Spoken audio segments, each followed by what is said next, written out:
You're listening to another Woodshop podcast, the okayest podcast of its type. Your hosts are Daniel Dunlap of Daniel Dunlap Woodworks, Peter Kapar of Petrie's Workshop, and Braden Boakes of Littlebug Woodworking. You can find them as well as the podcast on your favorite social media channels.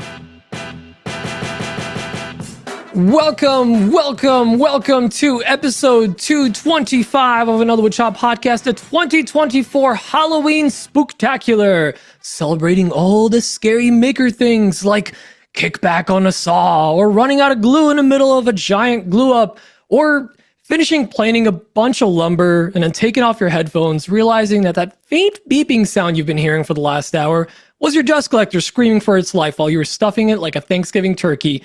Spooky! What's going on, boys? You have no idea how accurate that last one is. This last week. The fear that you feel. Wait a minute. Your guys' dust collectors beep? Mine does not. Yeah. Yours doesn't beep, Dan? No, it's Harbor Freight. It doesn't make any sense. They don't. If you just throw an extra $2,000 at them, they add a beeper. Cool. Yeah. But that is a scary feeling when you're like, oh no, how long has that been beeping? And then you realize your pipes are solid. My pipes are calling. You know who else's pipes are solid? No, I said calling, not solid. Danny boy? Yes, thank you, yeah, Braden. I know. Oh, goodness. Well, then who's our Danny boy, Dan? Whose pipes are calling? I didn't pull up Patreon, so I'm trying to stall. I think that's the phrase I'm looking for. It's not great stalling when you say, I didn't do it, so I'm stalling. Oh, right. Hey, Pete. Stalling sounds.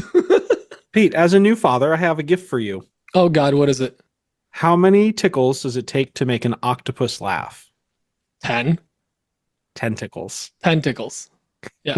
Oh, my God. You know who else has tentacles? Don't stop pulling up patrons. Our patrons. There you go.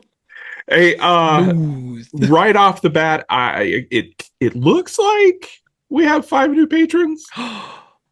Oh boy. It could be 3, but it could be 5. Iowa math for you guys. I don't remember if I read these names off last week, so I'm just going to do it again. Don't do it again. We have DJ France from Only France Woodworks. We have Josh the Dad rejoined up. Or did he ever join up before? I don't know. He's now a patron. Love it. Cervantes Woodworks, Jared at Sleepy Creek Studios, and Jeff at Gardner Woodshop. Those are all new. We didn't hear any of those. I didn't read any of those last week. Okay. No, those are all new.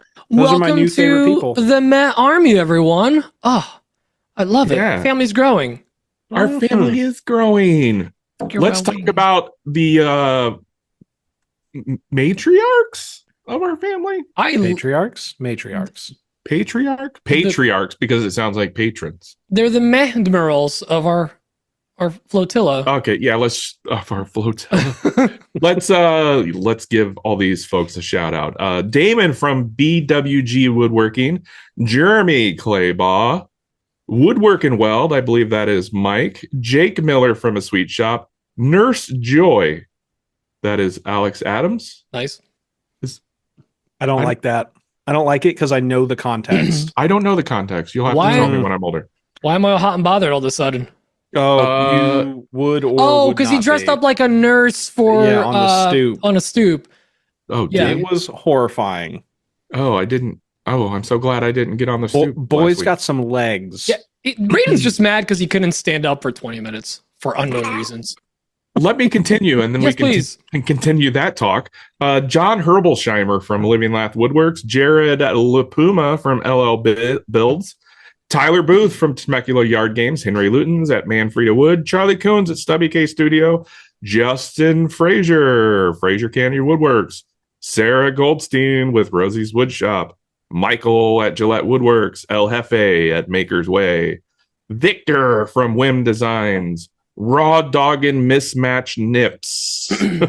Oh, I forgot. Didn't that come up in the pre-show? I believe it did. It may have. The pre-show was kind of a... We'll talk about it. Yeah. That is Nick Brim, obviously. Max and Lissa Reed from Reed Design Co. Bill Burkle from WTB Woodworking. I bet you thought I forgot. PG never forgets. He just waits. That is Patrick Ginsel. Clearly, PG. He's calling himself PG. He's referring to himself. He's the artist formerly known as Patrick Ginsel. Ed Mancini from Mancini Woodworking. Chris at Chris Will Make. Where's my apple pie, Sarah? That continues to be Scott from Red Lake Custom Woodworks. He probably doesn't know how to change it. He changed it once. So you gotta assume that. Or he feels very strongly about this. Maybe he really wants that apple pie. He wasn't even at Maker Camp. Max and Minnie Coons at Stubby K Studio. Justin Bailey from Campfire Woodworks. That wraps up your VIP patrons. Thank tasty. you. Wow, what a sexy crowd. Fun fact, Patrick Gensel is a rear admiral, the lowest rank of admiral. So he's a rear admiral. I can't argue that. Everyone else is a full admiral. I don't have enough of the facts. Did you guys know that there is a position of admiral in the Nebraska Navy? Reverse admiral?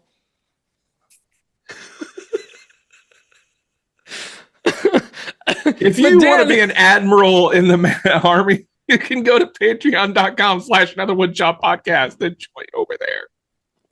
Woo! Oh, man. Anyway, just some context. The Nebraska Admiral is the highest civil ranking that a Nebraska resident can hold in the state. Really? It's a civic honor. The most landlocked state has the rank of admiral? Quadruply landlocked. It was also for many years the headquarters for the Midwestern branch of recruiting for the Navy. That's actually how we got to Nebraska, was my dad took over the recruiting district. Turns out it's super easy to tell all these farm boys, hey, you know that ocean thing you've been hearing about all your life? I can want show to go you. see it? Sign here. You want to go see it for 9 months at a time? Just surrounded by a bunch of your closest male friends on a boat with nothing else. Hopefully you'll be friends. You have to always snap salutes when important people come out. Rear Admiral and poop deck. And then you got to throw up. I feel like we have numbers of listeners that are in the Navy or retired Navy that are just going to hate us now. And those seamen and women deserve our respect. Those sailors. Thank you. Thank you for your service. Respect. I'm currently I'm big into space, sci-fi, military stuff. So it all tends to be very naval based because spaceships. So got a lot of respect for the Navy because you guys are going to be in space one day. Have you ever had a fuzzy navel though? Yes. Yeah. Those are good. And then he shaved. He was really mad when I did it. He was mad? Wanted to try the shot, and the bartender was the only one there. Well, you guys may have noticed we were being a little ludicrous. That's because we've got no sponsor. We can be a little naughty today. There's Put no your shirt rules. back on. And I know what all of you are going to say because you're all watching on YouTube right now, youtube.com/anotherwoodshop podcast. You're going to be like, hey, you guys aren't wearing the same clothes as you were wearing in the pre-show and Pete's alive. So something's different. Well, if you haven't heard, I got violently sick this week. Violent. And literally during the episode got a shaking attack. I thought you got possessed. My fever legit spiked. I was riding a 99-degree fever and it spiked to 103 and we had to wrap the show short. It was a rough night for me. It was probably the worst one. But I'm back. I'm feeling amazing. 12 hours straight of cowbell because Pete had a fever. Yeah. And the only prescription was more cowbell. Then there were so many tater tots and prayers out there for me. And I appreciate all of you guys, all the well wishes you guys sent me. So thank you. And thank you for watching on YouTube. No. Because I had pizza rolls in your honor. Really hoping. Thank you, Dan. Was really hoping you'd pull through. Just trading one vice for another. Gotta get in shape. The bummer is I haven't worked out in forever, but whatever. But listen, should we just jump right into like Schmaker Schmooze? Ooh, right into Maker Nudes? I don't know. Schmaker Schmooze? Yeah. Yeah, let's do it. Let's do it. Good news, everyone. Yeah. Is it just me or is that quiet? Oh, you did it again. Good news, everyone. There we go. I'm sorry. Free time. Because I fade out on the intro and I forget. Every single, you think 220 plus episodes in. By 300, I'll put a fade on the audio. To be fair, he's only been playing the intro manually for couple months. Just a couple months. Maybe a year-ish. Okay. I was trying to help you out there, buddy. All right, so a couple things in the Maker News. We actually have some Maker News to talk about this week. I'm going to kick it off with what I saw, and I have a lot of respect for this company because it's tools they make that I use in many of the projects I do. But when I saw this, I had some questions, and that is what I can only describe as the Kregg Jig Domi-oh-nooooo. So Kregg Tools released a slotted hole drill. What are they calling it? The mortising mate, I think? It's a loose mortise and tenon loose jig. And then they're also emphasis on the loose. Mahjong tiles. I don't think they're calling them dominoes. They're calling them something different. No, they're selling essentially their version of the domino. And Dan, you pointed out the best part about the video. So Eric Spenceley, our buddy, did the promo for it. And was that the official promo? No, I don't know, but I haven't seen it. Like, I think anywhere, it was just Spenceley's video. Except, well, he's like collabed with them and stuff. But well, yeah, I think he's. I love the ingenuity, and I love the brand, for sure. And I love Eric Spenceley. But the little bit of trolling that he did in there. Yeah, Craig, not Craig. Eric used a Festool drill to use this, and a Festool hose for dust extraction. The jig uses any drill. You could use any drill with this jig, apparently. And we're all, to be fair, we're all talking out of our ass here. We haven't actually had our hands on it. We've only seen videos. So take everything we say here in this little segment with a grain of salt. But yeah, Eric used a Festool drill, and I thought that was brave, humorous to say the least. I even made a comment on his video, and it's gotten a little attention, so that's pretty fun. I think one of the important things to kind of keep in mind, though, when we're talking about the tool, this thing is a quarter of the price of the domino. Yeah, I mean, that's huge. Yeah. Let's keep it where it's at. Yeah. Didn't Jessam have like a drill guide jig? You know, I think they do. And I think Rockler has something as well. They also have some sort of multiple dowel system. It's a multi-dowel one, but there was another one where you literally like pulled a lever and it made a slot. It was a mortising jig. You could buy cheap mortisers off of like eBay too. I mean, I've seen videos. I mean, like as early as last year, I saw videos of people reviewing these things that they got on eBay, and they were like calling them the Domino Killer. It never happened. Thick biscuits. I think even Triton made something a while back. Yeah, maybe. That was awful. I think it just failed big time. But I gotta say, for the cost, you know what? It's still a good thing. I actually would love to like get my hands on it and try it out and see how. Oh yeah, for sure. It fits. I wonder if there's any adjustability for like, because you know how you can do a loose domino a little tighter. What like the different depth settings, like is there like a depth stop guide on it, like there is on the Kregg jig? You know, I have a lot of questions. I would want to try it out. I know we're kind of poking fun because it seems like it's just like a competitor to this other tool that we all use. But listen, I'm all for innovation. That's all I'm going to say. I don't mean to poke complete fun at it. It's pretty funny. It looks interesting to say the least. I love the fact that they used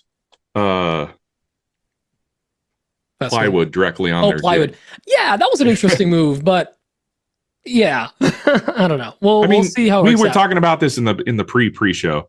Whenever you see plywood on a jig, you think of like a maker-made jig, Maker which is made, fine. yeah. Like, wow, where's Izzy? He's back there somewhere.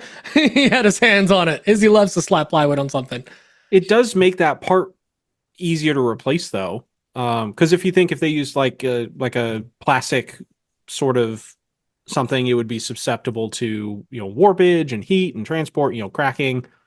And if you drill a hole, I mean, heck, I know you guys have done this with your pocket hole jigs, like I have, where the drill bit like goes into the platform because you don't measure something. No, yeah, mine's flawless. I Those are speed holes. Yeah, weight reduction, but it could very well be. It's a feature, not a bug. Yeah, not a little bug. Oh God. Speaking of little bugs, though, Braden, you have something to talk about? I do have some maker nudes. Wait, what? Who? Here's Morgan Hop. Hopless, if you know what I mean. Are you selling them anywhere? Or? I am. They are like everything else. They come from Dan's shop. Oh God. They come from Dan's shop, so Dan's shop just sounds like a dark web site. It is. And everyone just knows I just got credit cards, Dan scraps. But no, in Maker Nudes, Onefinity released a service bulletin update for their elite machines, where you go in, you make some changes in the software, and then you make some changes on the actual physical closed loop stepper motors, and it increases the resolution by, I don't know what the technical term would be, but you go from 400 units to 2,000 units. Resolution. Are we talking about a TV screen? Pretty much. Kind of. I mean, essentially what this does is it increases how much data it's pulling. It's basically like, when you scale up like a JPEG and it gets all pixelated, this basically turns it into a vector and you scale it up and you get more points. So it'll make curves like that use the X and the Y axis to move. It'll make those all smoother. It'll cut potentially faster because there's no torque lost. And then they're also saying it makes it run quieter. What? How? What? I mean, which, let's be honest, anything about the CNC being quieter doesn't matter because you're running the spindle or the router a router at full bore and a dust collection. Yeah. So, but it should be really cool. It's one of those things where I'm really excited about this because I do a lot of curved bowls and things like that. And I have been chasing this it's not perfect. So I'm having to hand sand stuff out. And I've always thought I'm just not good. Like something's wrong with my machine. Something's loose. If you're not trammed perfectly too with your tool, like you could have a little play. And if the finer the steps, the more you're going to be accurate. Like think of, not a lot of us do like marquetry, but people use their CNCs for marquetry. If you're doing inlays, if you're doing any fine lettering, it's really great. I am 100% for tram rights. I am pro tram. Oh man. Dan. We don't have a sponsor. It's fine. And this is why I sell your nudes on the dark web. But I don't know. I'm really excited about it. You send your CNC to school, it comes back with the Masso controller. Since we're leaning into it. It was super easy to do the upgrade. How long would you say it took? Okay. Context. It took me roughly 45 minutes. But would you call that a transition surgery? If you have access, I'm not even responding to you anymore. You're done. You're in timeout. What are you doing, Stepper Dad? if you have better access to the rear motors, we need a sponsor. We need a sponsor at all times. If you have better access to your rear motors, which I don't, because I've mounted my mount. I've mounted. It's like a rear admiral, but in the CNC world. My table, my torsion box table is mounted to the wall to reduce the whole thing like moving around. So it's mounted so far back that I had to use like the little tiny Phillips screwdriver bit and a pair of pliers to like get my 2 screws out so I could get underneath the motor covers. If you don't have the most inconvenient access to your stepper motors, it's like a 15-minute job. It might not even be that. It might be like 5 minutes. It was super easy. That's good. Sounds easy. You guys okay? No. We're children. Let us. That's the first time I've laughed in a week. Please give this to me. After this is recorded and put up online, I'm gonna have to go back and listen to it because I didn't hear any of that. We're gonna have to donate to several charities to cleanse our souls. God, I'll get Mike on the line. But anyway, so if you have a Elite with the Masso controller, go check out that Bolton because it's one of those things like continuous improvement that Onefinity does, which is why we like working with them. I think that's dope. I love that they're always improving. And one other note, they love to drop their big news, their big stuff every year around Thanksgiving. And like Black Friday, they always lead up every week. There's like a new thing. Apparently they have a big announcement coming. Yeah, and they released like the JTech laser and like the Masso controller. That's when they've announced. Can we these things. speculate? I'm going to speculate. I have been grilling Morgan, and he will not let up. But he says this one is actually big. Oh, see, and I've been okay, like physically big. I've been Morganing Stone trying to get him to break. What if it's a 4x8 and then they added another rail to the y-axis, so it just goes quadruple stiffy. No. Okay, so you've got your dual rails, and then you've got the stiffy, and then this is your Viagra rail. But no. So I've seen the forums. The internet is a Twitter with what the heck this is, and there's actually called X now. There's dozens of us that are interested. I don't know. The thing that Stone has always said is they can't get enough rigidity in the tubes and the ball screws. He said they couldn't currently when we talked to him. Now, I will say... Metal suddenly get like an upgrade or what? Perhaps. Yeah, thank you, Pete. I talked to one Ben Myers at Workbench Con, I believe, and he hinted at a possible 4x8 coming in the future. I'm going to need a stiffy bar. I'm going to need a stiffy something or other. For myself. Yeah, something. Yeah. A stiffy jack? Yeah, that's a drink that you should order. Can you imagine what shipping is going to be like, though? Especially for like the trade-in program to go up to the 4x8. Because they'll go full Avid on this. It'll just start coming like 100 boxes on a pallet. That's what it's just going to be. Didn't Avid buy CNC router parts? Remember that? CNC router parts was like you had to put everything together. I think that's what Frank Howarth basically what used. Avid is now. Yeah, I think they bought CNC router parts. Avid did. I think Toys. What if they're just getting rid of the whole like ball screw and ball shaft or screw shaft? Whoa. We're saying a lot of innuendos around here. Innuendo. There you go. Listen, hey, we're just breaking in the new rear admirals the right way. What if they just switch it out, completely change everything, and go back to like a belt system like all the other CNCs? I would think that would be something they release on April Fools. Yeah. No, faster with belts. Ooh. You can add belts, and it's like a turbo. Like it just drives the ball screw. Or like it has like caliper brakes in it now. What if it comes with 35-inch tires and 20-inch rims? I might get them. Every single Onefinity purchase comes with Stone flying to your house to assemble it. That'd be pretty big. Oh, I would abuse that boy. Oh yeah, I'd have. What am I going to do with my 5th Onefinity system? Heyo. Doesn't matter. Stone will be here. What else do we have in Maker Nudes? Oh, guys, I don't have any. Oh, I thought Dan had it. I was going to say something, but I don't know what you're going to say. Well, so. What do you? No, you say first because you'll be louder. Well, I told you what I was going to talk about. Okay, 1, 2, 3. Velociraptors. Okay. Go ahead, Pete. Go.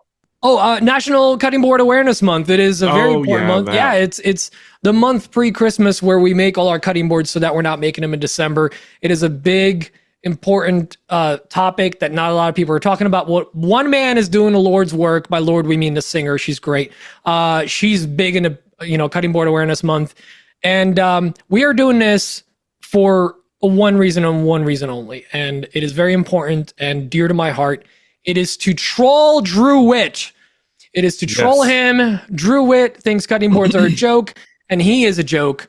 I love him, but Drew Witt, with your perfect hair and your sassy voice and irresistible lips. I didn't mean that last part. Really jumped off the rails here. Yeah, but it's Cutting Board Awareness Month, guys. So make sure you make all your trolliest of videos, post them, and just, collab with Drew Witt and make cutting board content. Tag Drew for sure. Any cutting board content, tag Drew and Malcolm as well. Wit_works. I haven't seen that man work since '87.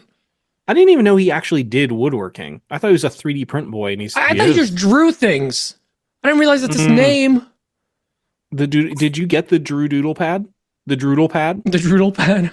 If that's not a thing, it definitely should be. Droodle works. Don't worry. I will make one and brand it. My whole business plan is basically just taking knockoffs from other makers and putting them out there. They don't call him Coattail Braden for nothing. Well, it's that time of year also where a lot of YouTubers start releasing their 5 great gift ideas and stuff. And I don't know about you guys, but I love those videos. Tamar from 3x3 just released one. She showed off 4 or 5 different gifts, unique gifts that I haven't seen before. And I think it's great. She makes them out of scrap wood. So I just want to give a shout out to anybody who releases content like that on YouTube. I appreciate it, for one. I think it's great. I often get good ideas from those videos to put in my own Etsy shop. I'll probably put my own spin on it or whatever, but watch those videos. They always have at least a few good ideas in there for your own shop. So check them out.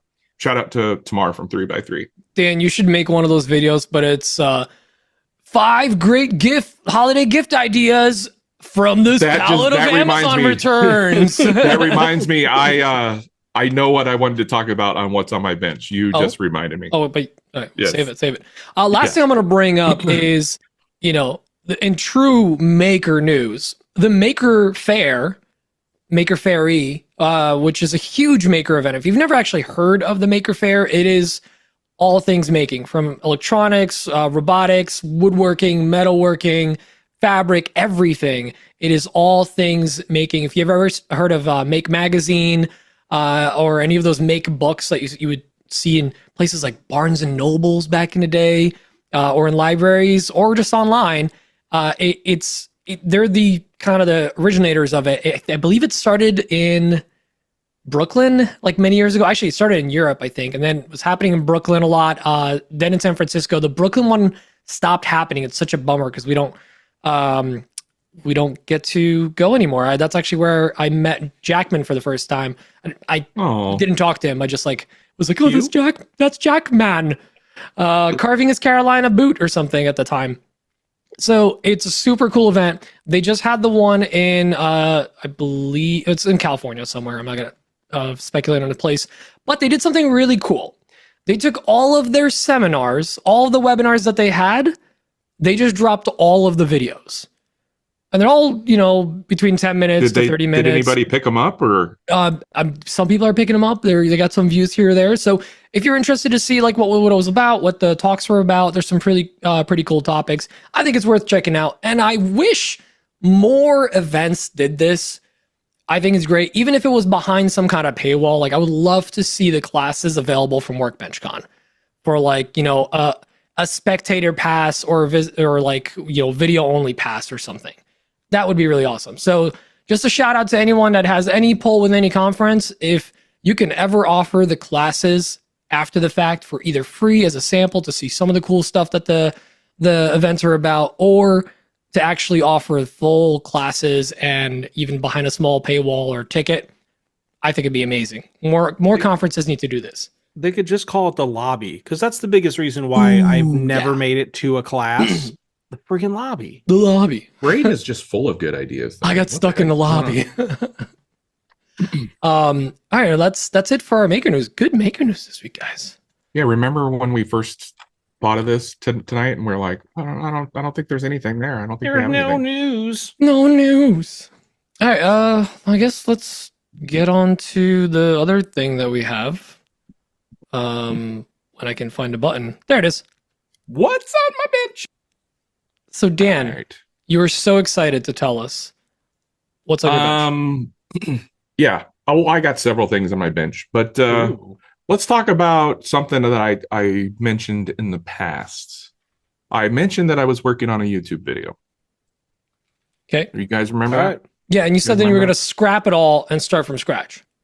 Yeah. Well, here's the thing. So my wife insists that I do these family mini sessions in October. It's just a 15-minute session for families to get quick photos in the fall foliage.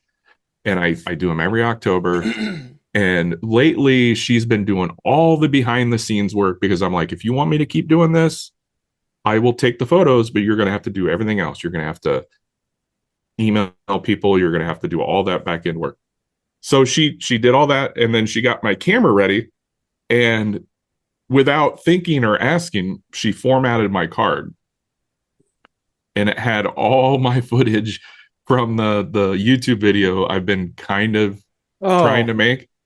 I was worried it had all the fall foliage pictures. Yeah, that would have been terrible. She formatted the card so that all the pictures would be on there, and nothing else would be like. Wait, did you take the opportunity to be like fake mad? Not like secretly happy that you don't have to do the video, but like fake mad and like lean into like, well, now I need tires. Oh no, I should have. Oh, that video was for a wheel and tire company. They were paying wheels and tires, so now I gotta pay money. I have to pay them for the tires. I could have so done that. Oh man, you're a good husband, and you didn't. You didn't take advantage. No, but in sort of that same vein, I guess. He definitely did take advantage. Well, sorta. I got her to say yes to me buying the new Mac Mini, so I'm pretty happy about that. Have you guys? Of course, you guys have seen the new Mac Mini with the M4 chips, because you're the ones who recommended that I buy it. I was going to tell you something, Dan, so that you're not trying to throw this thing at the wall the second you get it. The power button is on the bottom. Oh, I saw. I've seen people complain about it already. You can 3D print a power button relocator button. Yeah. Oh, that's smart. The locator's it's called the Rear Admiral, so you can press it and it gets it. Or if you can't find it, just search the Patrick Genzel. So I pre-ordered a new Mac Mini, so that's good. I've been in desperate need of a new computer for a while. There have been times where we struggled to record because my computer was still trying to boot up, and my computer, the current system that I have, it literally will take 45 minutes to boot up if it powers off. It is bad. It's like Dan. This is it's the perfect. It's like how dogs take on the personalities of their owners. Your computer has. It takes 45 minutes to just get up and going. This is a Mac from 2015. Oh, so yeah, it's old. In 9 years old. Computer years. You're basically recording the podcast on an Abacus. Basically, I might as well be using an Apple IIe. You just aged yourself. Wow. Yeah. Does your monitor have brightly colored plastic on the back? It's a bubble, and it's only in black and green. Yeah. As for what's on my actual shop bench, I mentioned last week that I have a bunch of table orders, so we're still working on those. I only got 3 table orders this week as compared to like last week, so it's slowing down a little bit, but it's still going pretty strong. Still trying to work my way through that and get them out the door. I have fallen a little behind, as one does when they're in my shop. No, Dan. Right. What? You like people walk into your shop and they're like, oh no, suddenly I'm behind on orders. Oh no. It just happens. My whole queue just go overdue? It's like when a black hole of shop? behindness. Speaking of black hole, Sutton cleaned the shop the other day while I watched. That was nice. He seems to do that a lot. He said multiple times. He said things today, and I was like, "Where's he going?" Hold on. Yeah. While you watched, did you make Sutton wear like a sexy maid outfit? No, but that would have been a missed opportunity. Tell him it's for Halloween office party. No, I had to. I had to run somewhere, and he's like, "What should I do?" And I'm like, clean." And I think he just started cleaning, and he cleaned the whole shop. And he was blowing dust around, so I just sat outside the shop and tried not to breathe in so much dust and let him do his thing. That was nice. Let's see. Nothing exciting is happening. Oh, I take that back. I bought a live edge slab from Omaha Woodco, and I'm turning that into a coffee table, and I'm going to try to list it as a one-off on Etsy. We'll see how that goes. I'm going to use some coffee table legs that I got from Bear Hollow Supply probably over a year ago. So I think that's going to look real sexy. I can't wait to get it done. Yeah, that's it. I'm done now. I'm done talking. Very nice. All Dan ZZ Top because he's got legs. Braden, would you like to go? Would you like to? I could be convinced to go. Well, so I've reached a point on the internet where I now have random people occasionally reach out to me and say, "Hey, I know you probably hate this, having random people reach out to you, but do you want to meet up in real life?" And every single time up until now, it's been a huge scam, and I've lost thousands of dollars. But one of these times it's going to work. Yesterday, I did not get scammed out of thousands of dollars, and I managed to get some Dan scraps to a new home. I had a gentleman named Nick Daniel reach out to me, which, as we all point out, seems made up. Like Nick, Dan, like it. Yeah, it felt like he's just mashing up. They were going to make up a name. Hey, I'm Pete Braden. You want to meet me in the woods? Yeah. No, let's see. If his middle initial was P, I'm gonna lose it. That'll be, well, I'll figure it out later. But anyway, so he reached out. Apparently he works out of town, but he was in Omaha for work literally this entire last week, and he listens to the podcast. So Nick, hey, that poor soul. What's going on, bud? So he reached out and he's like, "Man, I if I thought about it, I should have reached out sooner, but I leave tomorrow. I'd love to get some Dan scraps, that sort of thing." And so false urgency. I like it. I gave him my home address. What? I know. No, Dan, you could have met in the parking lot of a Burger King or something. It was Halloween. I was got the stuff. Candy. It sounded. Yeah, I'm not trying to make it like a drug deal. Also, Dan, you have no right to be. Yeah, you're right. In any way about this, because this is literally exactly how you and I met. I have a thing for this. Well, I should have done the. I was like, wait, I have something semi-appropriate. Is that the music from the Terrified Gerbil or what? Yeah. Dramatic Chipmunk. That's it. Yeah, that's the Dramatic Chipmunk. I liked your version better. Terrified Gerbil. the Temu version of it. But anyway, so after we took Gabby trick-or-treating, had Nick come out, hung out at the shop for a little bit. Luckily, it was a little different than when Dan and I met. There was no 30-pack of beer that we crushed over. So you're not like lifelong friends now? We're internet friends at this point. We're taking our relationship. Did you invite him to the woods in New York?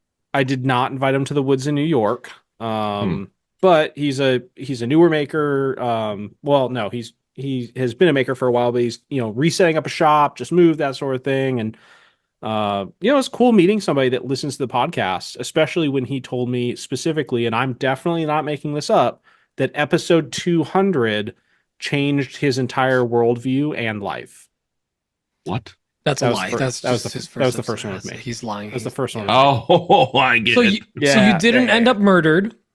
I didn't. He followed the golden rule. You have all your organs. You have all your money. Yep. You have your kidneys. I got my kidneys. You got your adult knees.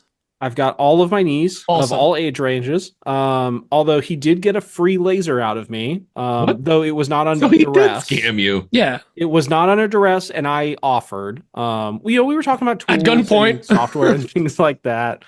And I was like, I've got this laser. It's my old diode laser, and that little gray thing. Yeah, the little one that I did, like my first laser job that I got paid for, and immediately realized that it was not designed for what I was trying to do with it. But yeah, so it was a cool guy, cool meeting somebody that listens to the podcast. So they are that out there. Happened. Well, so where's your hot dog outfit? You're not wearing your Halloween costume. It is elsewhere. I have relocated it. It's November now, so the Halloween stuff is going away. No. We record on Thursdays, and this is actually Halloween. Yeah, it's Halloween night. Oh, I'm sorry. That's why Dan is Morgan Hop today. And I don't want to have my costume on. I don't know. It's too. I got nothing. Well, it's fine. We'll get over it. Sorry for letting you guys down. Let's see. I sold my Ender 3. Oh.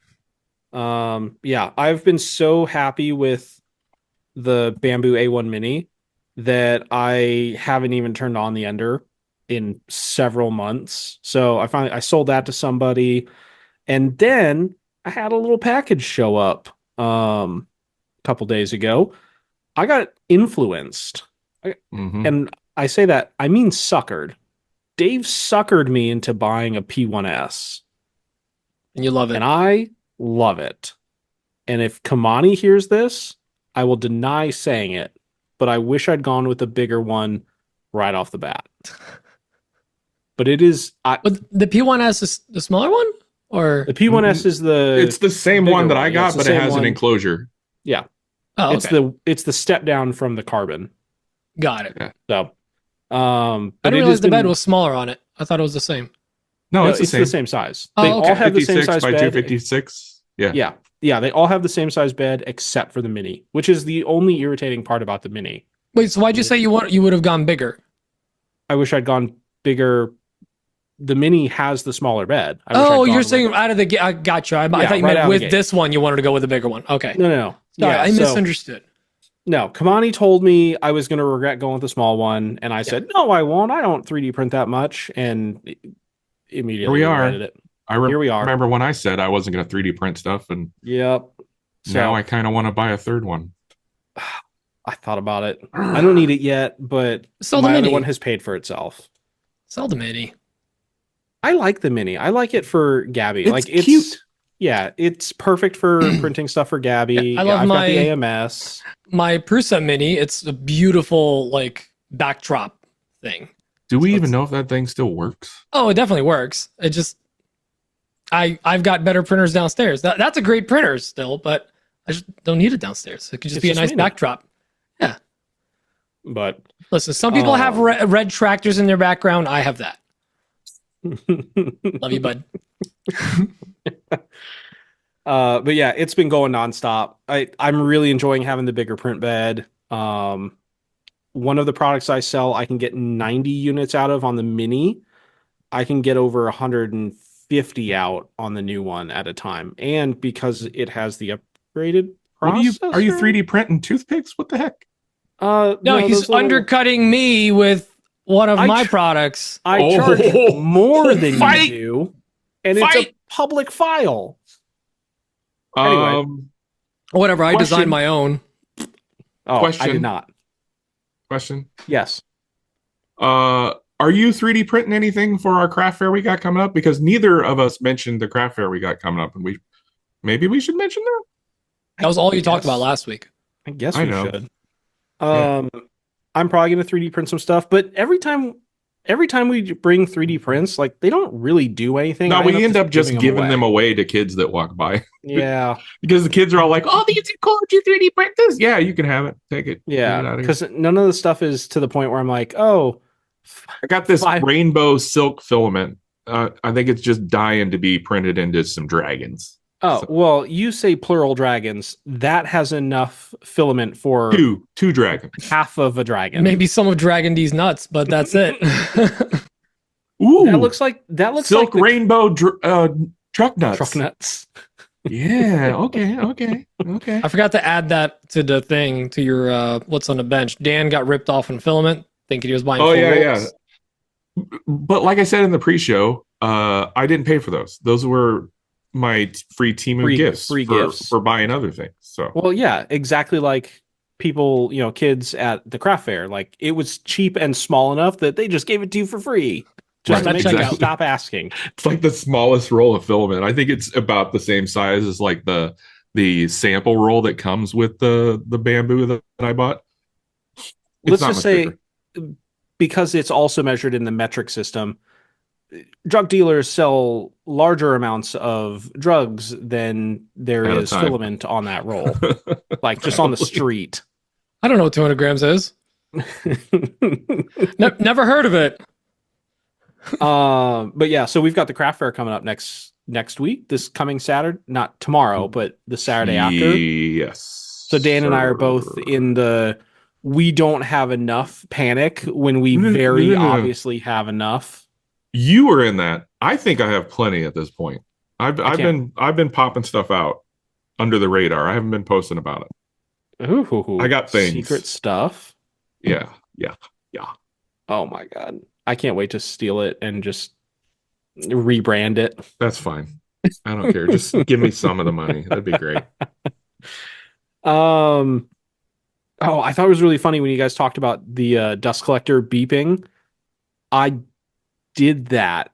I filled my dust collector halfway up into my cyclone. That you're not supposed to do that. And I don't know how.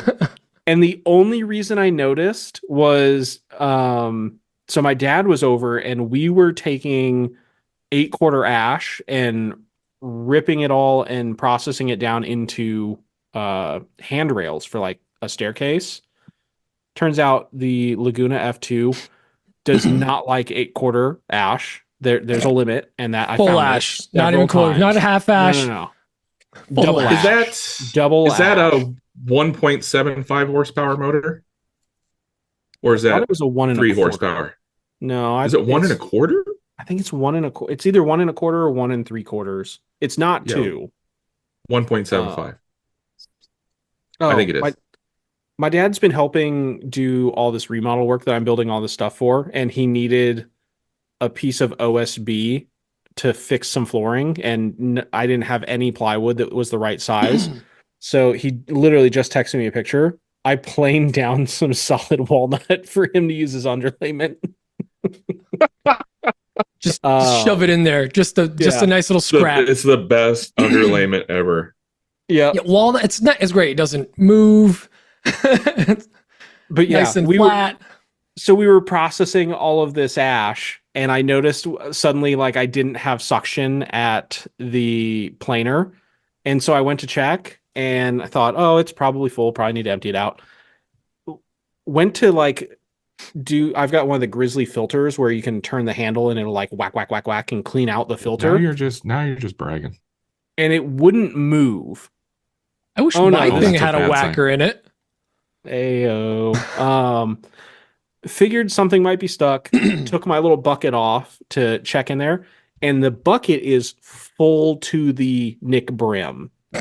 And then I pull the bucket away, and just dust is pouring out of shavings. Continuously out of my filter, out of the filter, which means it went through the cyclone, and then through the dust collector, and then several feet into a filter that's like 3.5 feet of total filter and bucket space. It was out of control.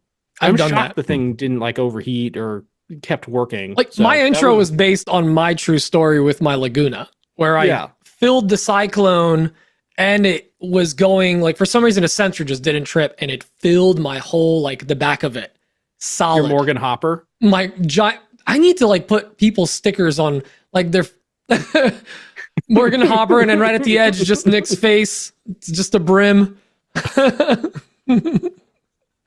Oh, great.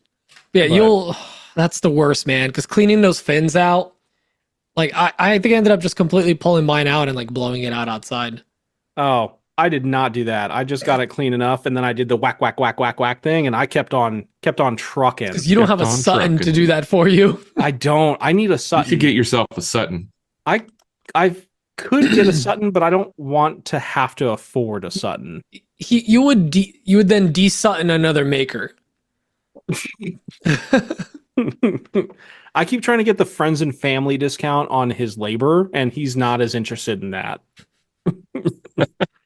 So, but yeah, I mean, that's what I've got. I've got some, all of that stuff requires a lot of moving around and some parts and building some furniture and some cabinets and stuff. So I'll be talking about that later. But that was my week. If you're in the Omaha area, come and see Dan and I next week at Westside High School from 9 or 10 to 4, 3 to 4. Question mark? 9 to 4. We'll be there. It was 9 to 4 last year. I feel like. Yeah, my memory's bad though. Don't take what I say as. If you really want to come see us, DM me and I'll get the actual times. But yeah, we'll be doing the craft fair, so hopefully that doesn't suck.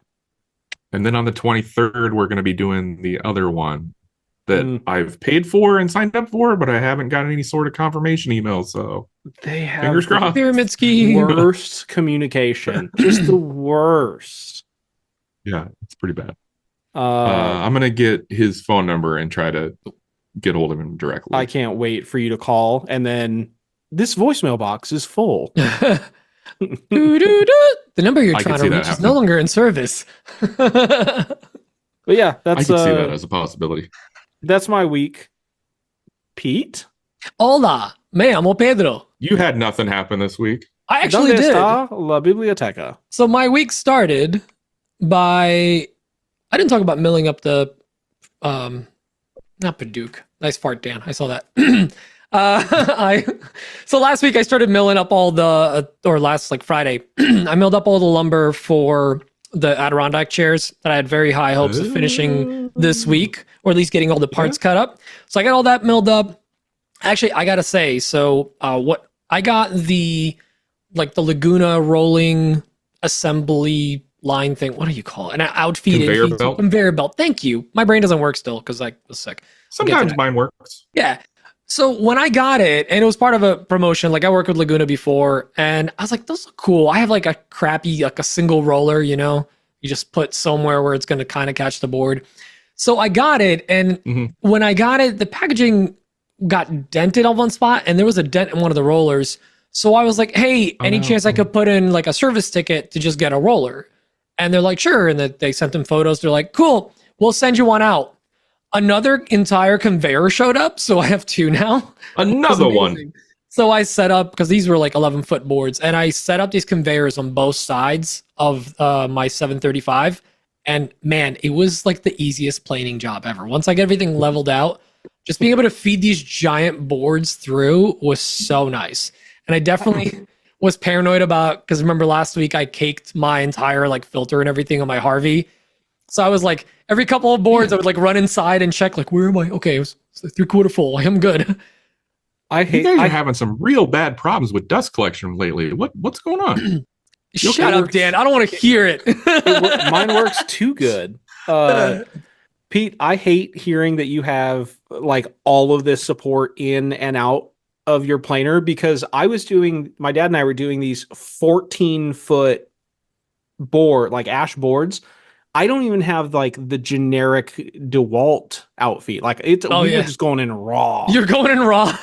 Yep. You should have did they did on the viral videos where you put the planer on the board and then let it ride. The board, but that one's planer. That 735 is too heavy. They've always done it with the lunch I know boxes. that's the joke. That's the joke. But it's doable. I totally forgot. So when I was processing all that ash, we were trying to joint it, and it was sticking, and I just thought it was way, way too long, and we were dealing with just more material than we should. Decided to wax my joiner, and it practically just yeeted it through. People wax your tools. Take care of your tools. I immediately waxed every single tool and every single piece of cast iron, and it made the whole process. Have you tried waxing dad ash? I did wax that ash. I try to wax anytime. Like if I'm doing I know I'm going to be milling a couple of board feet or something, I will wax that because I find that if I wax a bunch of surfaces, all that stuff's like the dust and everything kind of accumulates on it. Sometimes I'll have the door open when it's drizzling and you'll get like tiny little rust spots and just isn't as smooth. So I like to clean it up right before I do a job. And if it's been a while, like every 6 months, I touch everything up. Granted, it's been 3 years since I've done it every 6 months, but who's checking? You know? Especially if you're going to be wearing like a new swimsuit. Yeah, a little risque. Yeah. Or cleaning. I look at the little rust spots like it just adds character. It makes it rustic. My old neighbor left the beer on my saw and left the rings. Like I don't want to remove it. Yeah, no, he's no longer with us. Grounds for we left him in Jersey or in Clifton. Okay. Yeah, good deal. Good deal. Anyways, so I milled up all that lumber, and the next day on Saturday, me and Keith headed to our sponsors or last week's sponsor, Bill Burkle, to WTB Woodworking, to his new shop that he opened up, and I got to be honest, I was very pleasantly surprised. That place is set up nice. Like, so have you guys ever heard of MLCS? It's like a tool. Yeah. So they're actually down the street from them. They're like 5 minutes away. Really? And they're very much they kind of do all the woodworking, but there's no high-end stuff there. There's a lot of, kind of entry-level tools and a lot of hobby kits and things like that. Kind of like everything from beginning to intermediate, kind of. But there is no Festool. There's no like Fuji sprayers. You're not gonna find Rubio there. And like, what's up, Dan? Would you say you would get the new Kregg mortising jig at MLCS or Bill's place? MLCS, I believe. Yeah, you get an MLCS. But like Bill had a very nice showroom showing. He had some actually crazy plywood that I haven't seen anywhere. There was one that was maybe like 1/8 inch of, so it was veneer. An 1/8 inch of, I guess it looked like just like poplar or something, and then it was a foam core. And apparently it's used for like when people are building campers and stuff. It's ultra light. The problem is you can't do like a butt joint because there's nothing to screw into. There's no butt. There you go. Rearless admirals over there. Can you pocket hole it? Maybe. Yeah. Can you total boat thick sew it? Probably, yeah. Definitely got to like belt the suspenders, however you connect it. But it was pretty cool, and he has all the types of lumber that he's milled up himself. He's got exotics that he's brought in, and then he has all the lamello stuff. Every saw stop you can buy, he had there, like every version of it. He had the USS saw stop, the biggest fence version with the slider on the side, set up in his shop. That thing is a monster. Sliders. Oh my god, it's so cool. 5 horsepower.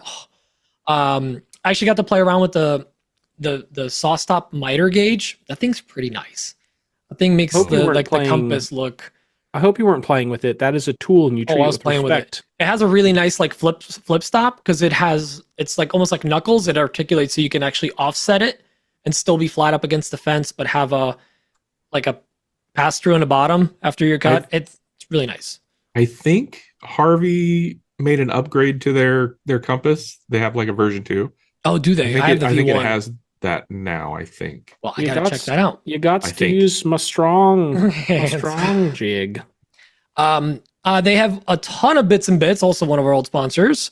And I ended up getting the ultimate fresh trim bit.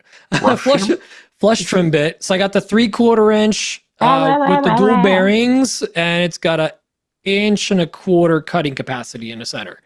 And that thing looks beefy AF, and everyone told me, like, dude, get it. And then Bill was nice enough to throw a little discount on it, so just sweetened the deal. I kind of had to. But they had a whole wall of Chilpoxy, pigments. They had every type bond possible. There's some that I was like, I didn't know they made this stuff. Fuji sprayers and lamello.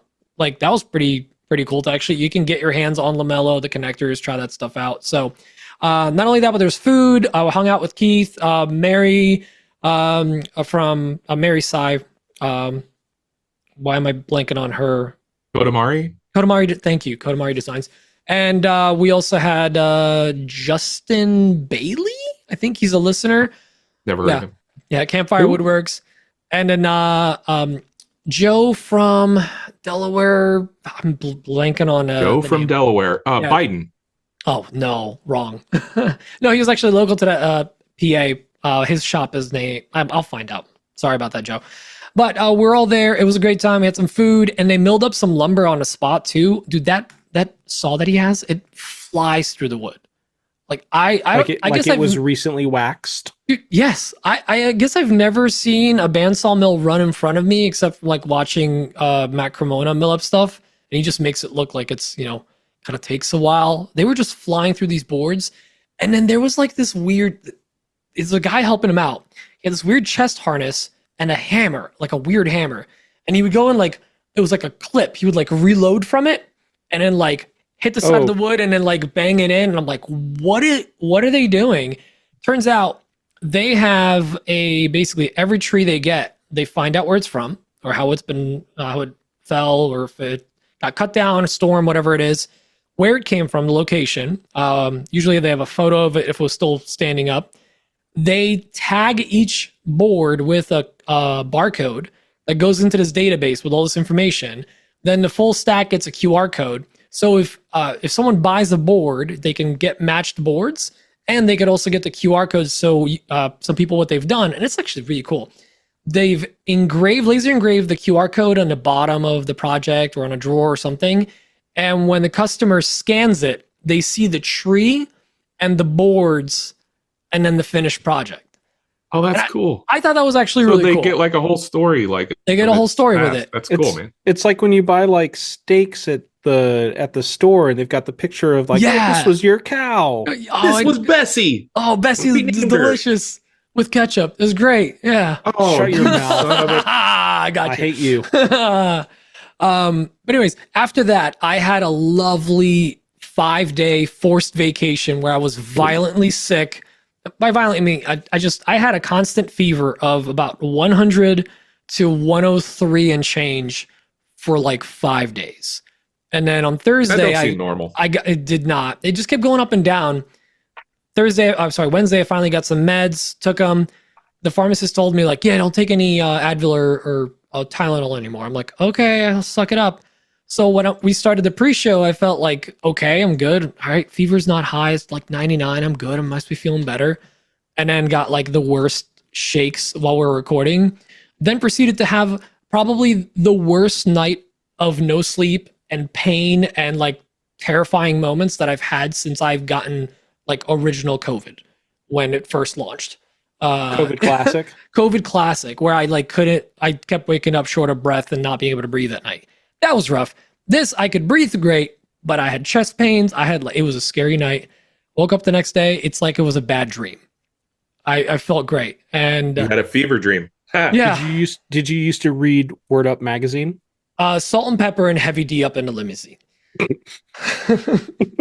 can't do karaoke. I can do it spoken word though. Spoken word karaoke. But I feel amazing now. But the funny thing is, like, if I run up the stairs and down the stairs real quick, my body's like, nope, sit down. You're done. So that's not because you're sick. That's just normal. No, you're getting older. Oh. What sucks is, remember how I was saying like I was doing like a month workout? It literally happened on the second to last day. So I had one more day of working out to finish my month, but the good news is, until your rings, I get to say my favorite quote from one of my favorite movies, Devil Wears Prada. Obviously, I'm one stomach flew away from my goal weight, and I lost like 7 pounds. So aside from that, did 2 things today that I'm actually pretty excited about. One, Patrick using Boy Math tricked me into getting ChatGPT Plus, so I subscribed to that. And his Boy Math was Patrick and I are both working with Autodesk and Fusion 360 now, so we didn't have to renew our thing. So we saved that renewal fee, which means that's all money we just made. That's right? found money. That's found money. So by that logic, that actually works. We would be, it's going to go to the tax man, or we spend it on ChatGPT. So, great logic. And that then tracks. The other thing we did is we voted early. And I encourage all of you out there, just go out, vote early if you're a patron and you're getting this early, and go vote. That's it. That's all I'm going to say. I got my vote sticker. Just vote somehow, for just God's vote. sakes. Just vote. I don't care how you vote. Just go vote. Vote 3, 4, 5 times, please. Yeah. Go different places. As much as possible. Yeah. That's it. That's all I got. Boom. And I did that without coughing. I feel great. Do we have questions? We have some questions. Oh, ooh. Cool. I have a lot of questions. Like I have some questions. So many questions. Where do babies come from? Oh, first of all, how dare you? This is a clean family podcast. No, it's not. All right, well, let's get into this thing. Oh, Black Betty, ram lamb. All right. So we have 3 questions, I guess. Trace. Let's start with this question, possibly from the voice of AWP. Hey guys, it's Malcolm from Bossanova Woodworks, and this week I just want to remind everyone that Cutting Board Awareness Month officially begins November 1st. For any of your listeners that may not know what that is, Cutting Board Awareness Month is an event that I completely made up to troll a friend of mine, Drew Witt of Woodworks. You see, Drew hates cutting boards and cutting board content, so every year around this time I encourage everyone to tag him on Instagram with as much cutting board content as you can stand. Again, the shenanigans begin on November 1st on Instagram. Don't forget to tag me at Bossanova Woodworks and Drew at Whitworks. That's WITT_works. I kind of forgot that he called in with that. But so I got you, Malcolm. We still talked about it. So to answer your question, yes. Yes. Did Malcolm just get a free advertisement? Is that what just happened? I sent him an invoice. Oh, okay, cool. Okay, yeah. Awesome. I'm pretty sure we owe him money. All right, next one is from Alex Adams. He's actually got 2 questions. Of course he does. Hey guys, it's Alex at Type A Furniture, and my question is, do you guys have surge protection and or interrupted power supply backup for your larger machines in your shop? And if so, what kind of specs do you either have or want to have for those machines? Oh, good question. I don't have anything on my major tools. I have a fairly new panel, and I have very limited, not limited circuits. I have many circuits. I have all the circuits. I've every quad. So every like 6 to 10 feet, I have a quad of 110 20 amp outlets, and that's one circuit, and that's it. There's no other outlets on that circuit. It's just 4 outlets. So if I fry something there, God forbid, I'm not frying a whole wall of tools. And the same thing with 220s, just that where every 8 feet or so I have a 220, and same thing. Each one of those is independent. As far as electronics though, all of those are on surge protectors. I get the Belkin ones. Anchor makes some nice ones. Most of them are good. However, they do wear out with time. We all tend to kind of hold on to them for like 20, 30 years. What? They get less likely to trip with age. So if you have some really old ones where like they're no longer white, they're kind of like, an old PC color, toss them and just get a new set. Not that worth it. Doesn't make any sense. Yep. The older things get, the more likely they are to trip. That's just science. I've seen it happen. Well, more likely to trip or burn out if you have a big surge. Don't risk it. And that's like Life Alert's entire business plan. Bad. What do you guys do to protect your surges? If you want your surge protectors to trip, give them some magic mushrooms. Don't even trip, homie. I'm really scared that my answer is going to be more on the Dan side than it is on the Pete side. Let me go before you, and you can. I have a water-based tripping system. You guys are all going to be surprised to learn that I have 0 surge protection anywhere in my house. I have so many everywhere. Wait, in your house? Yeah, 0, none, zippo. I don't believe in surge protection. You have power strips? Anti-surge protection. You have power strips, like by your electronics and stuff like that?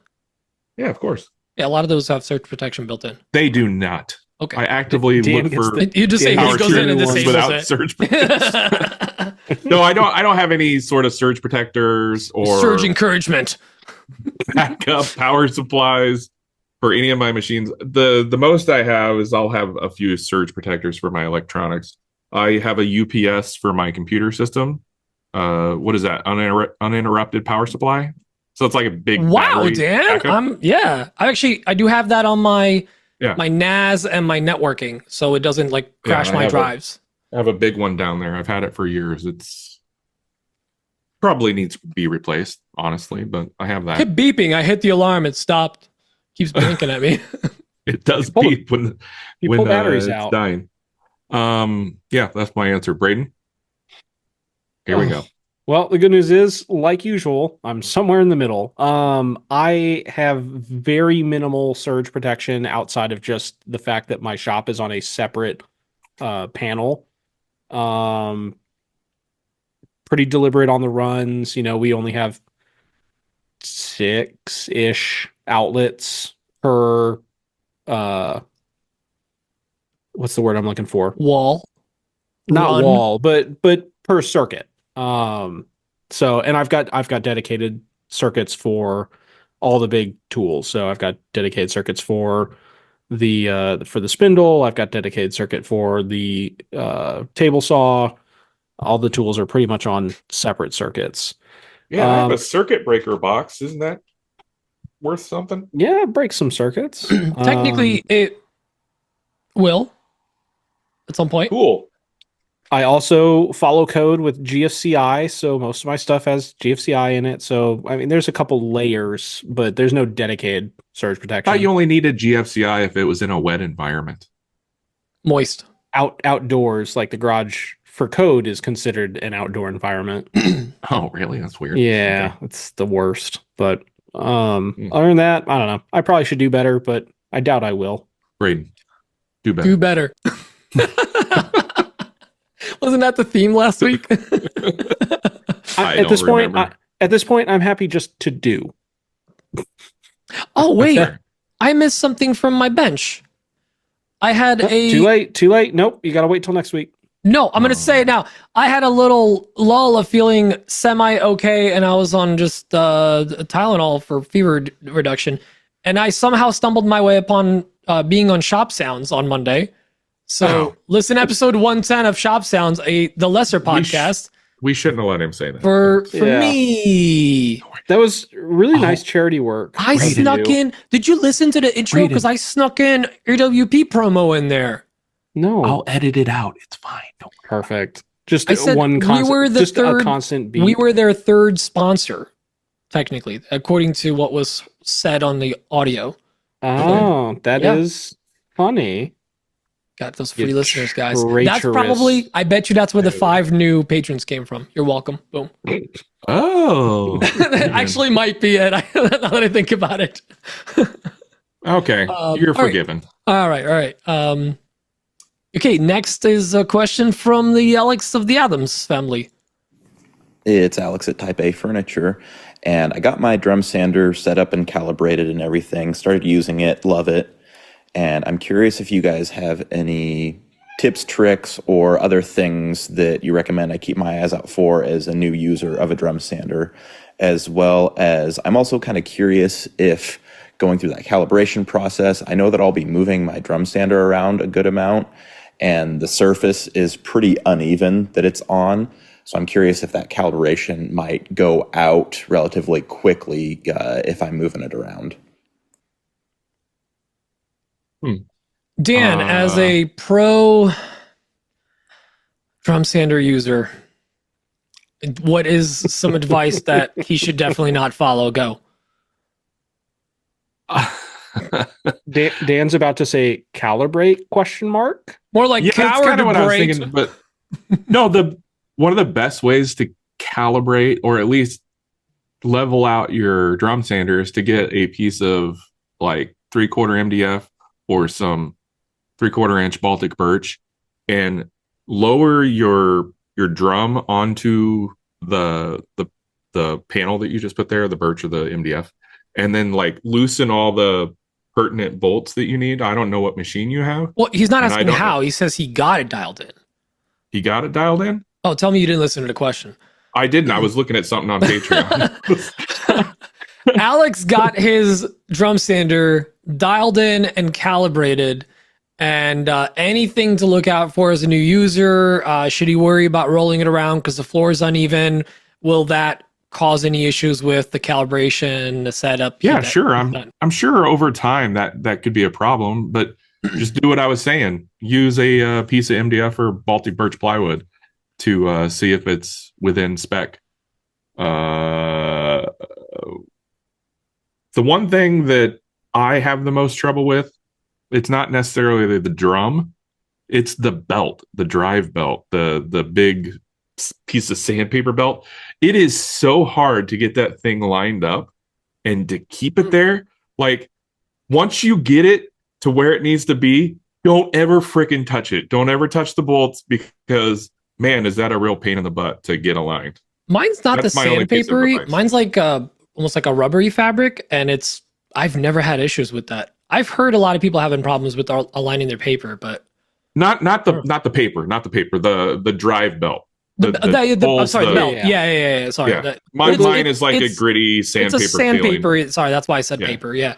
It's like more like grip tape from a skateboard. The rubbery ones have a little bit more give though, because maybe that's what it is. It's not a solid, so it just adjusts to staying flat or staying parallel, as opposed to ours where you're basically having to force it to stay parallel. You have a Laguna drum sander, don't you, Pete? I have a Ryobi. What? Yeah, I have a. You're allowed to be on a podcast? Not know this? I have a Ryobi, like an OG Ryobi drum sander. It's literally the same thing as the Jet and the Supermax, like all the ones same style. It was from like the early 2000s. Respect for you, bro. This thing is fire. God. It's great. Yeah, it should be in the fire. This is honestly, Ryobi needed to keep making this thing because it was fire. It was so good. Dan, just remember, Pete's basically just here to do tech support. Yeah, that's okay. Wow. I can't believe this just happened. Braden, save us from... there's no way I'm going to save this one. I'm constantly battling keeping mine calibrated. Because, the drive belt is... Mine was perfect, and then something happened, and it's awful because it's moving so slowly. You can't even detect how off it is until you can't see it with the naked eye. You can only you look just at come it back and it's like couple days. 2 inches over. What happened? Can't speed up the belts? So you can, but it's still not fast enough. So like mine goes pretty fast. Last week Sutton noticed that the belt was like creeping over, and he started to try to fix it by himself without asking me or anything. And I applaud his go get him attitude, but I was like, I seen him, he had all the bolts loose and everything, and I was like, oh no. He goes, what? I'm like, well, you'll find out sooner or later. So he's trying to put it back together and get it all lined up, and it just kept moving on him real bad. I'm like, how you know? It's like, yeah, I'm sorry. I'm like, it is what it is, man. So yeah, that's a real pain. Alex, if you do want to keep it, if you've got it like dialed in and everything is set, just remember not to go over the maximum depth that you can take off of material of 1/4 inch at a time. Ooh, that seems more. No, I don't agree with that. What kind of drum sander does he have? First of all, he got the Laguna. He's got one of the Supermaxes. Yeah. Did he? Was it a 1938, 1632, 2550? I think it's a 1632 because it's got legs. It doesn't have the stand. Okay. It doesn't have the body. It's either the 16 or the 19. It's not the 25. You have the 25, Dan, or you have the? I have the 25. Oh, you do. Oh, okay. I would say don't take more than a 1/4 turn. I think a 1/4 turn is like 1/32. No, it's even less than that. It's like 1/128. I think a 1/2 turn is 1/64. So I try to keep it to a 1/4 turn per pass. My first time using the drum sander with at Dan's shop, I went for a full crank and a half. And I was like, what the hell are you doing? Nope, you're a moron. Yeah. Light passes, Alex. But yeah, Allison. Alex, just remember, now that you have a drum sander, your planer is just going to be covered in dust. You might as well sell it at this point. So might as well. Yeah. Can't believe that for once Dan was like sounding like the voice of reason for a little bit. Here's my tip. It's a tiny little tip. Hey yo. And all I'm gonna say is don't use it like a planer. Like Dan does. Dan doesn't use his planer. He just uses his freaking drum sander like he's flattening his everything with it.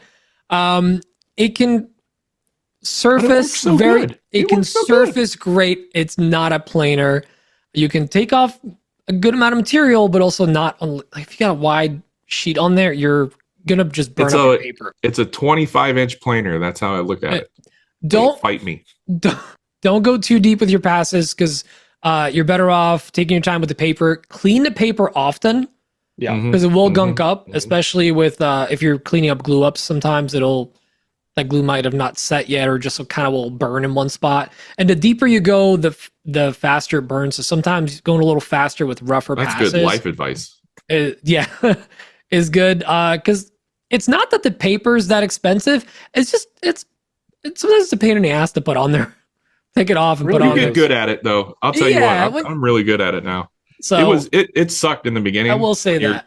Just learning, but I've done it a couple hundred times now, and I'm pretty damn good at it. But I will say though, I don't think he has to worry about the cart and the feet kind of being off because the whole thing is built on its own like cast iron or cast aluminum base. Yeah, it's pretty stout and sturdy. So I think you're pretty good about like don't stress too much about where. I don't know what shape his floor's in and what kind of like off-roading. Yeah, but I'm assuming he's not gonna like push something through and the whole thing like tips like a stool with 4 uneven legs. Yeah, I don't know, but I would just try not to move it as much as possible, and just and make clean your rolls, your drum roll, please. Yeah, get one of those big eraser things off of Amazon or Rockler or wherever, or like an old shoe. Technically, go get your Brunts, the bottom. They sell the big eraser block things at Menards. I have a big eraser. Alex. I've had mine for I don't know 7 years, and I don't think I've made it like a quarter of the way down yet. Mine's about this big now. Oh, really? Oh, well, that's because you use your drum sander like professionally. I use my drum sander quite a bit. Yeah, you do. So you've earned that little inch. I should make a trophy out of it.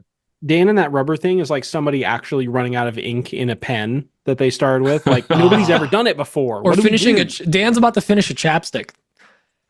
Yeah, that's the equivalent. Or a little jar of the little white and yellow. What is that? KY jelly. Nope, but close. It's not chapstick. It was petroleum jelly. What is the name of that? Coconut oil. That you put on your lips, and it was Burt's like Bees. Burt's Bees? Lipstick. Like finishing a jar of O'Keeffe's hand and stuff. Whatever the thing is called. Local wild honey. Oh no! Damn, we can't wrap until Elmer's glue. Carmex. Carmax. What? A great place to sell your vehicle. No, Carmex. What's that? Yeah, that's what I said. You don't know what Carmex is? No. It's a little medicated lip stuff that came in a little white tub with a yellow lid. Yeah, I just used chapstick like a man. No, this is better. It was medication in it. Just lick your lips. I used the one with like mint or something. That's how you get into this situation, Braden. Licking your lips. Yeah, you got to pucker them. Listen, like a man. The ladies like calloused hands and calloused lips. It's just those are the lips of a working man. I call it the dry tongue technique. And just dry it off. Ladies love it. Like a cat. That's me every morning after I wake up wearing the CPAP. My mouth is dry like a desert. It's awful. But why is it spicy? There we go. Do we have any more questions, or that's it? That was it. We really should wrap this up. We have questions, but about like life. Meow. This is true. Meow. See here. Do you see me catching mice? Dan, you wanna take us out of here? Oh God, what's happening? Hey, big thank you to our sponsors, the patrons this episode. Yeah. This was all on your shoulders this week. Yeah, patrons. Sarah and Alex and Justin and Scott and the other Scott and probably another Scott. Max and Mindy. If you want to join the Matt Army, go over to patreon.com/Another Woodshop podcast and go check that out. We got things over there you can look at. We've got the stockholder meeting on the 17th. Stockholder meeting coming up. That is the patron call. We're going to do a Zoom call. When is that, Braden? The 17th? The 17th at 5 Central, 6 Eastern. And that's all the paid tier patrons? That's all the paid patrons. Paid patrons. They're all invited. If you can make it, that'd be great. Hop in on the $2 option if you just want to. We're gonna have a pizza party, but sadly, you have to provide your own pizza this time. BYOP. One little note too. I have been enjoying something that's been happening the last couple months is when people comment on our episode, they're instead of calling in like we've always asked them, they just do a story and they talk about something. Like recently, somebody talked about their old. That's right. Talked about their vintage. What was it? Drill press. The drill press. Delta Milwaukee drill press, right? Yeah, that caught me off guard. Delta Milwaukee. Yeah, that was an old mashup back in the day. Yeah. Is that like a Taco Bell KFC together? It was like a Mary-Kate and Ashley thing. But I love like a nice like podcast rebuttal or something, or showing off show us your bad surge protection and your cutting board awareness. You know what? We have a segment for that, and I know what it's called. Offcuts. Yeah, offcuts. We have that. They stopped calling in, so I figured, hey, do that's a great way to promote the podcast. Is tell us about the thing that we talked about on a podcast. Or show us your stuff, dust collector. That's not a euphemism, Justin. I'm looking at you. Just to be clear, do not send us a picture of your really, really bad surge protection, because I feel like there may be some liability if somebody has like just 2 bare wires shoved into an outlet or something. Ooh. We don't want to be responsible for that. No, I don't want no part of that. No. That's all I got. That's all the people I need to thank this episode, gentlemen. Oh, I should probably thank you two. Thank you guys. Thank you for being here. Thank you. Pete, thank you for not dying. I'm so glad I didn't die. I get to be here for this episode. This is great. Braden's still alive. Yeah. I'm sort of kicking. So hey guys, get out there and go for a walk, get healthy, and live long so that we have you guys as patrons for a very long time. Stay healthy. Live long and prosper. Nanu, nanu. Nanu, nanu. Meow. All right. Love you. Bye, bye, bye. Bye. Love you long time.